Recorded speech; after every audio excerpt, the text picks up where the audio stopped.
ভবের যে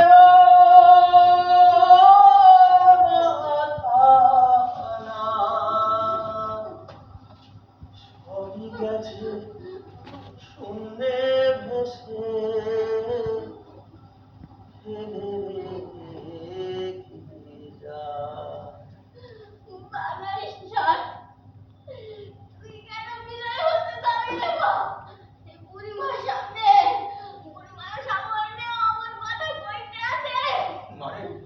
তোর আমি বলিনি কাল যে রাজার বাড়ি গিয়েছিলাম কি নিয়ে ফিরলাম জানিস?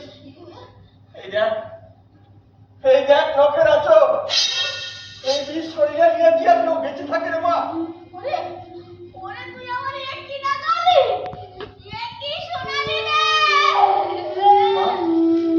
তোর আশ্চর্য লাগছে না? কথা বলছি হেঁটে বেড়াচ্ছি এ আবার কিরকম মরম তাই ভাবছিস তো?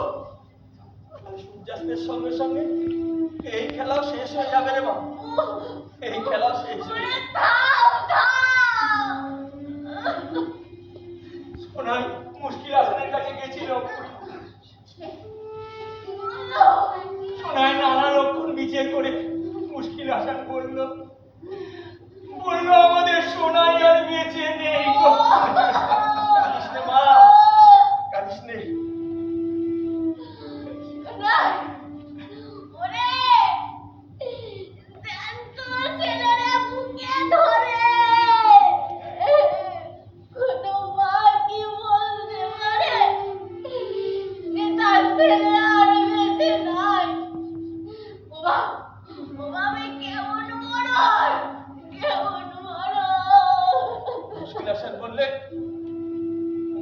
বললে দেখ শোনাই এক ধরনের মরণ আছে যার ভাব সব জ্যান্ত মানুষের মতো, মরা মানুষের সঙ্গে এর কোনো তফাৎ নেই। পুরার দেশে বেশিরভাগ মানুষই তো মরে বেঁচে আছে, তাই তো রাজা মন্ত্রীদের আজ এত বাড়বাড়ন্ত। যে নদীতে জল নাই তারে কি কেউ নদী বলে? ঠিক সেই মতোই যে জীবনটার কিছুই নাই, বোবা বেবাক শূন্য, তারে কি জ্যান্ত বলা ঠিক হবে রে মা? এই যে জীবন মরণ সব একাকার, জীবন মরণ সব একাকার। এই যে জীবন এই যে মরণ দেখি এই যে জীবন এই যে মরণ দেখি একাকার। বেঁচেও যেমন মরেও তেমন তফাৎ বোঝা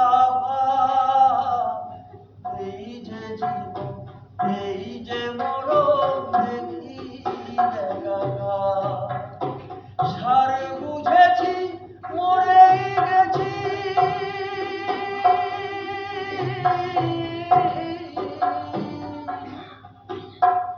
সার বুঝেছি মরেই গেছি কাজ কি ছলো না। বিদায় দে বাঁধন ছেড়ে উড়ানিতে এবার, বিদায় দে বাঁধন ছেড়ে উড়ানিতে এবার। এই যে জীবন এই যে পা দুটো অবশ্যই আসছে। ওই সূর্যটা একটু একটু করে অস্ত যাবে আর আমার সর্বাঙ্গ একটু একটু করে অবসাদে থাকবে।